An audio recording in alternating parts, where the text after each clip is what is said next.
Lesson 5 class 8ৰ lesson 5 Louis Pasteur এই লেসনটোৰ আলোচনা কৰিম আৰু এই লেসনটোৰ যিমানবোৰ এক্টিভিটিজ আছে কুৱেশ্যন আছে সেই সকলোবোৰ কুৱেশ্যনৰ উত্তৰ আমি এই ভিডিঅ'টোত দিম তো তোমালোকে ভিডিঅ'টো আৰম্ভণিৰ পৰা শেষলৈকে চাবা আৰু ভিডিঅ'টো প্ৰথমেই তোমালোকৰ বন্ধু বান্ধৱীৰ সৈতে শ্বেয়াৰ কৰি দিয়া যাতে তেওঁলোকেও চাব পাৰে তো প্ৰথমে লেসনটোৰ বিষয়ে আমি 2 মিনিটমান খালি জাষ্ট সামাৰিটো অলপমান চাই লৈছো যে লুই পাষ্টাৰ লেসনটো কি বিষয়ৰ ওপৰত আছে বা ইয়াত কি কোৱা হৈছে তো আমি সকলোৱে জানো এই প্ৰথমেই এই ছবিটোৱে আমাক গোটেই কথাখিনি কৈ দিছে এই ছবিটোৱে এই যে কুকুৰে কামুৰে বা কিছুমান জন্তুৱে যেতিয়া আমাক কামুৰে তেতিয়া আমি বেজি ল'ব লাগে কিয় ল'ব লাগে কাৰণ এনিমেল বাইটছ অৰ্থাৎ জীৱ-জন্তুৱে আমাক কামুৰিলে আমাৰ এটা ভাইৰাছ সোমায় সেই ভাইৰাছটোৰ নাম হৈছে ৰেবিছ ভাইৰাছ এই ৰেবিছ ভাইৰাছ কামুৰিলে আমাৰ এটা ডাঙৰ বেমাৰ হোৱাৰ চান্স থাকে সেই ভাইৰাছৰ দ্বাৰা আৰু ইমান ডাঙৰ এটা বেমাৰৰ কাৰণে মানুহৰ ব্ৰেইনৰ ক্ষতি হয় আৰু লাহে লাহে গৈ মৃত্যুবৰণ কৰাৰো সম্ভাৱনা থাকে তো ইয়াৰ ওপৰতে আমাৰ এই লেসনটো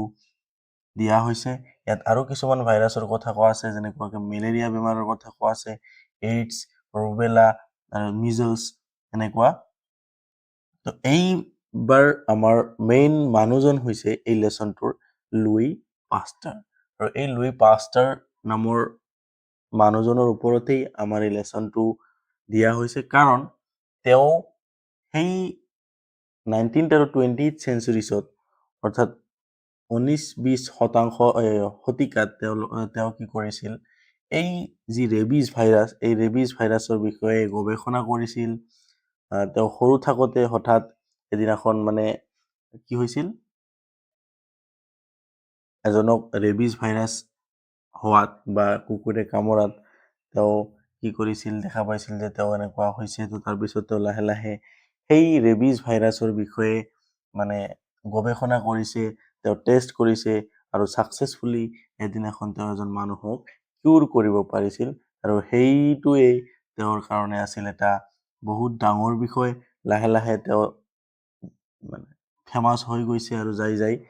তেওঁ ফ্ৰান্সত বহুত বেছি বিখ্যাত হৈ পৰিছিল তেওঁ এই ৰেবিছ ভাইৰাছৰ যি কীটনাশক বা যি ভেকচিন সেই ভেকচিন আৱিষ্কাৰ কৰিছিল তো এই গোটেইখিনি এই যি ৰেবিছ ভাইৰাছ হয় এই ৰেবিছ ভাইৰাছৰ সকলোখিনি ক্ৰেডিট তাক ঠিক কৰাৰ তাৰ মেডিচিন তাৰ ভেকচিন এই সকলোখিনি এই লুই পাষ্টাৰ নামৰ মানুহজনে আমাক দিছিল সেইকাৰণে তেওঁ বহুত বেছি বিখ্যাত আছিল এতিয়া অকল ফ্ৰান্সতে নহয় গোটেই বিশ্বজুৰি তেওঁক মানে এজন প্ৰখ্যাত বিজ্ঞানী হিচাপে বা মেডিকেল সায়েন্টিষ্ট হিচাপে মানা হয় তো এতিয়া কথা হৈছে আমাৰ যিখিনি এক্টিভিটিজ আছে এই এক্টিভিটিজখিনিৰ আমি কুৱেশ্যন এনসাৰ দিব লাগিব আৰু সেইটোৱে হৈছে আমাৰ প্ৰথমটো কাম কাৰণ লেসনটোতো আমাক স্কুলৰ ক্লাছত থুলমূলভাৱে আমি সকলোৱে বুজিছো কিন্তু আমাৰ কুৱেশ্যন এনসাৰখিনি আমাক বেছিকৈ দৰকাৰ হয় তো প্ৰথম 1 নম্বৰ কুৱেশ্যন আছে answer the following question to check your understanding তো এইখিনি কুৱেশ্যনৰ আমি উত্তৰ দিব লাগে আমি কিমান দূৰ বুজি পাইছো 1 নম্বৰ আছে what happened one day while Louis Pasteur was playing with his friends তো আমাৰ কুৱেশ্যন আনসাৰবোৰ আমি বেলেগ এটা পেজত বঢ়িয়াকৈ লিখি দিছো তোমালোকক এক্টিভিটি 1ৰ 1 নম্বৰ কুৱেশ্যনৰ ইয়া চাওক what happened one day while Louis Pasteur was playing with his friends কি হৈছিল সেইদিনাখন যেদিনা লুই পাষ্টাৰ তেওঁৰ বন্ধু বান্ধৱীৰ সৈতে খেলি আছিল a frightened man came running towards him এটা ভয় খোৱা মানুহে তেওঁৰ ওচৰত দৌৰি আহি কৈছিল and told him that someone had been beaten by a mad wolf from the mountain কোনোবা এজনক কি কৰা হৈছে কুকুৰ নেচিয়া বাঘে কামুৰিছে পাহাৰৰ পৰা কুকুৰ নেচিয়া বাঘে কামুৰিছে অৰ্থাৎ এটা জন্তুৱে কামুৰিছে আৰু সেই কাৰণে কি হৈছে পাগল এই কথাটো কিন্তু মনত ৰাখিব এ মেড wolf মেড মানে পাগল অৰ্থাৎ সেই জন্তুটোৰো ৰেবিছ ভাইৰাছ হৈছে ৰেবিছ ভাইৰাছ হোৱাৰ কাৰণে পাগল হৈছে আৰু পাগল হৈ কামুৰিছে মানুহক তো এতিয়া আমাৰ নেক্সট কুৱেশ্যনটো হ'ল what does rabies cause in human beings ৰেবিজে মানুহৰ কি কৰায় অৰ্থাৎ ৰেবিজে মানুহৰ কি ক্ষতি কৰে তো এনসাৰ হৈছে rabies is a viral disease rabies হ'ল আমাৰ এটা ভাইৰেল বেমাৰ যি সকলোৰে হৈ থাকে এইটো মানে এজনৰ পৰা আনজনৰ হৈ যায় that causes inflammation of the brain যিটো আমাৰ কি হয় ব্ৰেইনৰ ইনফ্লেমেশ্যন হয় ব্ৰেইনৰ ক্ষতি হয় ব্ৰেইনত মানে কি হয় ব্ৰেইনটো নষ্ট হৈ যোৱাৰ চান্স থাকে a person suffering from rabies মে গ মেড এজন মানুহৰ যেতিয়া ৰেবিজ ভাইৰাছ হয় তেওঁ পাগল হৈ যাব পাৰে এণ্ড ফাইনেলি ডাই আৰু শেষত যাই মৃত্যু হ'ব লগা হ'ব পাৰে তো এইটো হৈছে মেইন কথা যে আমাৰ ৰেবিজ ভাইৰাছ ইমানেই ডেঞ্জাৰ এটা ভাইৰাছ যে ইয়াৰ কাৰণে আমাৰ ব্ৰেইনৰ ক্ষতি হ'ব পাৰে ব্ৰেইন ডেমেজ হৈ যাব পাৰে আৰু এজন মানুহ পাগল হৈ যাব পাৰে আৰু ফাইনেলি গৈ মৃত্যু হ'বলগীয়া হ'ব পাৰে তাৰপিছত next question what experiment did Pasteur conduct on rabbits তো শহাপহুৰ ওপৰত পাষ্টাৰ কি গৱেষণা কৰিছিল বা কি এক্সপেৰিমেণ্ট কৰিছিল তো এনসাৰ হৈছে আমি এইটো পঢ়ি আহিছোঁ লেচনত Pasteur experimented on rabbits and studied the virus causing rabies তো পাষ্টাৰে এই শহাপহু ৰেবিটছ মানে হৈছে শহাপহুৰ ওপৰত গৱেষণা কৰিছিল and studied the virus causing rabies আৰু সেই ভাইৰাছটোৰ বিষয়ে মানে কি কৰিছিল পঢ়া শুনা কৰিছিল গৱেষণা কৰিছিল এই ৰেবিছ ভাইৰাছটোৰ বিষয়ে যিটো আমাক মানুহক ৰেবিছ কৰাই যে এটা যদি কুকুৰে কামুৰে মানুহৰ যে ৰেবিছ হয় সেই ৰেবিছ ভাইৰাছটো তেওঁ শহাপহুৰ ওপৰত এটা গৱেষণা কৰিছিল শহাপহুৰ ওপৰত এটা পৰীক্ষা নিৰীক্ষা চলাইছিল hailing ৰেবিটছ by injecting them with the virus and succeeded in curing them আৰু কি হৈছিল সেই যি শহাপহুটোৰ ৰেবিছ ভাইৰাছ হৈ আছিল সেই ৰেবিছ ভাইৰাছ হৈ থকা শহাপহুটোক তেওঁ ইনজেকশ্যন দিছিল সেই ভাইৰাছটোৰে যি ভাইৰাছটোৰ শহাপহুৰ হৈ আছিল সেই ভাইৰাছটোৰ ইনজেকশ্যন দিয়াৰ পিছত তেওঁ এইটো ছাকচেছ হৈছিল আৰু তেওঁ সেই শহাপহুটোক বচাব পাৰিছিল The next question, who was Pastor's first human patient? Was his treatment successful? Pastor প্ৰথমজন মানুহ বেমাৰী মানুহজন কোন আছিল পেচেণ্ট কোন আছিল প্ৰথমেতো তেওঁ পৰীক্ষা নিৰীক্ষা কৰিছিল শহাপহুৰ ওপৰত কিন্তু মানুহৰ ওপৰত তেওঁ প্ৰথমে কেতিয়া এজন মানুহক ৰোগী হিচাপে পাইছিল বা ৰেবিছ ভাইৰাছৰ হেৰি হিচাপে পাইছিল was his treatment successful আৰু তেওঁৰ এই চিকিৎসা ছাকচেছ হৈছিল না ফলপ্ৰসূ হৈছিল না এনসাৰ হৈছে Pasteur's first human patient was a school boy পাষ্টাৰৰ আমাৰ প্ৰথম যিজন পেচেণ্ট যিজন ৰোগী আছিল সেই ৰোগীজন আছিলে এজন স্কুলৰ ল'ৰা who had been bitten by a mad dog আৰু যাক এটা পাগল কুকুৰে কামুৰিছিল আৰু হয় yes his treatment was successful তেওঁৰ ট্ৰিটমেণ্ট ছাকচেছফুল আছিল তেওঁ সেই ট্ৰিটমেণ্ট কৰি ল'ৰাজনক বচাব পাৰিছিল তাৰপিছত কুৱেশ্যন আছে where and when did the French government establish the Pasteur Institute what is it famous for আমাক কুৱেশ্যন কৰিছে কেতিয়া আৰু ক'ত ফ্ৰেঞ্চ চৰকাৰে পাষ্টাৰৰ নামত এখন ইনষ্টিটিউশ্যন অৰ্থাৎ এটা অনুষ্ঠান তুলিছিল আৰু কিহৰ কাৰণে এইটো বিখ্যাত আছিল তো এনসাৰ হৈছে the French government establish the pastor institute in Paris pastor institute নামৰ এখন অনুষ্ঠান কৰিছিল পেৰিছ চহৰত আৰু 1888 চনত আৰু এইটো কিহৰ বাবে বিখ্যাত আছিল এইটো আমাৰ মেডিকেল শিক্ষাৰ বাবে অৰ্থাৎ for the study of biology microorganism diseases and vaccines এই চাৰিটা বস্তুৰ ওপৰত পঢ়া শুনা কৰাৰ কাৰণে এই ইনষ্টিটিউট অৰ্থাৎ স্কুল বা কলেজটো বহুত বেছি বিখ্যাত আছিল অৰ্থাৎ ইয়াত বিভিন্ন বায়'লজিৰ বিষয়ৰ ওপৰত মাইক্ৰ অৰ্গানিজম ডিজিজ বেমাৰৰ ওপৰত ভেকচিনছ কীটনাশক মানে কি ভেকচিনৰ ওপৰত আমাৰ গৱেষণা কৰিছিল আৰু সেইমতে এই অনুষ্ঠানটো পাষ্টাৰ ইনষ্টিটিউট নামে বহুত বেছি বিখ্যাত হৈ পৰিছিল এতিয়া আমাৰ নেক্সট কুৱেশ্যন হৈছে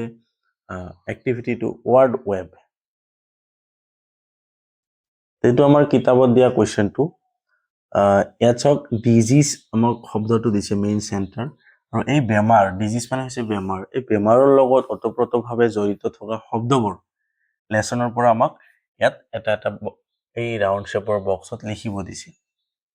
মানে চাইডে চাইডে আমাক লিখিব দিছে বেমাৰৰ লগত জড়িত যিবোৰ শব্দ সাপোজ বেমাৰৰ লগত জড়িত কি শব্দ থাকিব পাৰে বেমাৰ ভাল কৰা কি কয় ট্ৰিটমেণ্ট তাৰপিছত চিকিৎসা তাৰপিছত মেডিচিন তাৰপিছত ভেকচিন এইবিলাক কি আমাৰ বেমাৰৰ লগত জড়িত শব্দ তো এই শব্দবোৰ আমি লিখিব লাগে ইয়াত লিখি দিয়া হৈছে খালি চাই লিখিলে হ'ল প্ৰথমে আছে ডিজিজ ডিজিজৰ লগত আমি লেচনটোত মিলাব লাগে তো ভাইৰাছ আছে ৰেবিছ আছে ৰেবিছ কি এটা ভাইৰাছ মিজলছ মেলেৰিয়া ৰুবেলা এইবিলাক বেমাৰৰ নাম এইলিং এইলিং মানে চিকিৎসা হৈ থকা ইনফ্লেমেশ্যন ইনফেকশ্যন এইবিলাক কি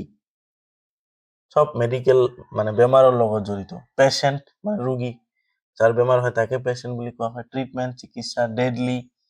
মাৰাত্মক কিউৰ কিউৰ মানে ভাল হোৱা আৰু বেমাৰৰ পৰা পৰিত্ৰাণ পোৱা ভেকচিন মাইক্ৰ অৰ্গানিজিম বায়'লজি এক্সপেৰিমেণ্ট এইবিলাক সব কি ডিজিজৰ লগত জড়িত শব্দ তো আমি এই শব্দবোৰৰ পৰা বাছি বাছি লিখিব পাৰোঁ এতিয়া নেক্সট কুৱেশ্যন আছে আমাৰ Here are 5 friends sharing information about disease. বেমাৰৰ বিষয়ে ইয়াত কেইজনমান বন্ধুৱে কি কৰি আছে তেওঁলোক 5জন বন্ধুৱে বিভিন্ন ধৰণৰ কথা কৈ আছে তো আমি এটা এটা dialogue complete their dialogues with information from the lesson. Lesson ভিত্তিক আমি যিখিনি পঢ়ি আহিছো লেসনত সেই মতে ইয়াত 5টা কথা আমি 5টা ডায়লগ আমি সম্পূৰ্ণ কৰিব লাগে আমাক আধা আধি মানে হাফ হাফ দিয়াই আছে সাপোজ পূজাই কৈছে beware of animal bites মানে জীৱ জন্তুৰ কামোৰৰ পৰা বা জীৱ জন্তুৰ পৰা অলপ সাৱধানে থাকিব লাগে আমি কিয় সাৱধানে থাকিব লাগে কাৰণ তেওঁলোক কি কৰিব পাৰে তেওঁলোকৰ কামোৰে বা কুকুৰ কামুৰিলে বা জীৱ জন্তুৰ কামুৰিলে আমাৰ ৰেবিছ ভাইৰাছ হ'ব পাৰে তো আমি সাৱধানে থাকিব লাগে তো এই কথাটো আমি সম্পূৰ্ণ কৰি লিখিব লাগে তো তেনেকুৱাকে এই গোটেইখিনি 5টা আমি সম্পূৰ্ণ কৰি লিখিব লাগে তো আমাৰ সম্পূৰ্ণ কৰি দিয়া আছে ইয়াত চাওক কমপ্লিট দ্য ডায়লগ পূজা যিটো আছিল পূজাই কৈছে beware of animal bites এটা লাষ্টত আমি কি আৰু যোগ কৰি কথাটো আমি কমপ্লিট কৰিম তো আমি কি লিখিছো এনসাৰত beware of animal bites জীৱ জন্তুৰ কামোৰৰ পৰা সাৱধানে থাকিবা বা জীৱ জন্তুৰ পৰা সদায় সাৱধানে থাকিবা because they may cause rabies কাৰণ হেতুৱে কি কৰিব পাৰে ৰেবিছ বেমাৰৰ বা ৰেবিছ হ'ব পাৰে এবাৰ ৰোহানে কৈছে measles is a deadly disease measles এটা মাৰাত্মক বেমাৰ it can lead to এটো কি কৰিব পাৰে তো আনসাৰ হৈছে measles is a deadly disease measles এটা মাৰাত্মক deadly disease মানে মাৰাত্মক বেমাৰ it can lead to pneumonia আৰু এটো কি কৰিব পাৰে নিউমোনিয়া হ'ব পাৰে ইয়াৰ পৰা আমাৰ নিউমোনিয়া হ'ব পাৰে ডায়েৰিয়া হ'ব পাৰে and other serious complications আৰু অন্যান্য জটিল ধৰণৰ আমাৰ কিবা কিবি হ'ব পাৰে তো সেই কাৰণে আমি মিজলছৰ পৰা অলপমান আৰু ইয়াক কি বুলি কোৱা হৈছে measles is a deadly disease মাৰাত্মক বেমাৰ এটা তাৰপিছত পুষ্পাই কৈছে rubella infection can lead to rubella ইনফেকশ্যনে কি কৰিব পাৰে তো এনসাৰ কৈছে rubella infection can lead to congenital birth defects such as blindness deafness mental retardation and congenital heart defects তোমাক কি কৈছে ৰুবেলা যদি হয় ৰুবেলাৰ ইনফেকশ্যন আমাক কি কৰিব পাৰে আমাৰ জন্মগত কিছুমান একেবাৰে ডাঙৰ ডাঙৰ ডিফেক্টছ আমাক আনি দিব পাৰে যেনেকুৱা যদি ৰুবেলা থাকে তেতিয়া ৰুবেলা যদি ইনফেকশ্যন হয় তেতিয়া সেই বাচ্চাটোৰ কি হ'ব পাৰে জন্মৰ পৰাই তেওঁ অন্ধ হৈ আহিব পাৰে ব্লাইণ্ডনেছ চকু অন্ধ হৈ আহিব পাৰে ডিফনেছ মেণ্টেল ৰিটাৰ্ডেশ্যন এণ্ড কনজেনিটেল হাৰ্ট ডিফেক্টছ অৰ্থাৎ মানুহজন কলা হ'ব পাৰে তাৰপিছত মেণ্টেল ৰিটাৰ্ডেশ্যন অৰ্থাৎ ব্ৰেইনৰ প্ৰব্লেম থাকিব পাৰে ব্ৰেইনৰ সমস্যা থাকিব পাৰে পাগলা হ'ব পাৰে এণ্ড কনজেনিটেল হাৰ্ট ডিফেক্টছ আৰু হাৰ্টৰ ডিফেক্ট থাকিব পাৰে আমাৰ যি হাৰ্ট এটা বহুত আমাৰ ইম্পৰ্টেণ্ট হিউমেন পাৰ্টছ যদি হাৰ্টৰ অসুবিধা হয় আমাৰ এইটো আৰু ঠিক নহয় বহুত জটিল এটা বহুত ইম্পৰ্টেণ্ট এটা পাৰ্ট হয় গতিকে এই হাৰ্টৰ যদি বেমাৰ হয় এইটো আমাৰ ৰুবেলাৰ পৰা হ'ব পাৰে জন্মগতভাৱে তাৰপিছত জমনে কৈছে দ্য এনফিলিছ মস্কুইটো খালী ঠাই অৰ্থাৎ আমাক সম্পূৰ্ণ কৰিব লাগে বাক্যটো এনফিলিছ মহে আমাক কি কৰে the anopheles mosquito is a carrier of malaria আমি জাষ্ট এইখিনি কথা লিখিব লাগে is a carrier of malaria এই লাষ্টৰখিনি তাৰমানে কি এনফিলিছ মস্কুইটো এনফিলিছ মহে মেলেৰিয়া লৈ ফুৰে মেলেৰিয়াক বাহক হিচাপে কাম কৰে অৰ্থাৎ এই মহটোৱে মেলেৰিয়া কামুৰিলে মেলেৰিয়া হয় কিয় হয় কাৰণ তাত সি মেলেৰিয়া লৈ ফুৰে মেলেৰিয়া কান্ধত লৈ ফুৰে তাৰপিছত আমাৰ ইয়াত দিছে ঘটনাবোৰ মানে ক্ৰমত সজাব দিছে প্ৰথমে কি হৈছে তাৰপিছত কি হৈছে তাৰপিছত কি হৈছে মানে এটাৰ পিছত আনটো এনেকুৱাকে সজাব দিছে তো আমাক ইয়াত মাত্ৰ এটা কৰি দিছে প্ৰথমে pastor sees a man beaten by mad wolf এটা পাষ্টৰে কি দেখা পাইছিল এজন মানুহক দেখা পাইছিল যিজন নেকি কুকুৰ নেচিয়া বাঘে কামুৰিছিল যাক তো তাৰ পিছত কি হৈছিল আমি সিৰিয়েলি অলপমান লিখিব লাগে ইয়াত লিখি দিয়া হৈছে প্ৰথমে পাষ্টৰ কি দেখা পাইছিল এজন মানুহক দেখা পাইছিল যিজনক কুকুৰ নেচিয়া বাঘে কামুৰিছিল he thinks the man may suffer from rabies and die তো তেতিয়া পাষ্টৰে ভাবিছিল যে মানুহজনৰ কি হ'ব পাৰে ৰেবিজ হ'ব পাৰে আৰু ৰেবিজ হৈ তেওঁ মৃত্যুবৰণো কৰিবলগীয়া হ'ব পাৰে তো 3 নম্বৰত কি হৈছে Pasteur learns about the deadly disease and studies the virus তো তেতিয়া পাষ্টৰে সেই মাৰাত্মক ভাইৰাছৰ বিষয়ে মাৰাত্মক বেমাৰটোৰ বিষয়ে অনুসন্ধান কৰে ষ্টাডি কৰে গৱেষণা কৰে আৰু তাৰপিছত হি এক্সপেৰিমেণ্ট 4 নম্বৰত দিছে হি এক্সপেৰিমেণ্টছ অন এইলিং ৰেবিটছ তাৰপিছত শহাপহুৰ ওপৰত তেওঁ পৰীক্ষা নিৰীক্ষা কৰি চাই আৰু ছাকচেছফুল হয় তাৰপিছত 5 নম্বৰ এ মাদাৰ ব্ৰিংছ হাৰ সন আৰু তাৰপিছত কি হয় এদিনাখন এজনী মাকে তাৰ বাচ্চাক লৈ আহে এই পাষ্টাৰ ওচৰত who has been bitten by mad dog যিজনক কুকুৰে কামুৰে পাগল কুকুৰে কামুৰে আৰু তাৰপিছত Pasteur treats the boy with his new method আৰু তাৰপিছত পাষ্টাৰে সেই বাচ্চাটোক চিকিৎসা কৰে নতুন পদ্ধতিৰে তেওঁ ট্ৰিটমেণ্ট কৰে ছাকচেছ হয় আৰু লাষ্টত গৈ তেওঁ ছাকচেছ হয় Pasteur becomes famous for his new method of treating rabies আৰু সেইমতেই পাষ্টাৰ অৱশেষত গৈ বহুত বিখ্যাত হৈ পৰে তেওঁৰ এই চিকিৎসা পদ্ধতিৰ কাৰণে তো ইয়াৰ পিছত আমাৰ দিয়া আছে গ্ৰামেটিকেল কুৱেশ্যন অৰ্থাৎ ইয়াত এক্টিভ ভয়েস পেসিভ ভয়েস তাৰপিছত আছে tense let's learn some tense form গ্ৰামাৰৰ কুৱেশ্যনখিনি যদি লাগে তেনেহ'লে সবে কমেণ্ট কৰিবা আৰু নেক্সট ভিডিঅ'ৰ কাৰণে আমাৰ এই চেনেলটো ছাবস্ক্ৰাইব কৰি ৰাখিবা ধন্যবাদ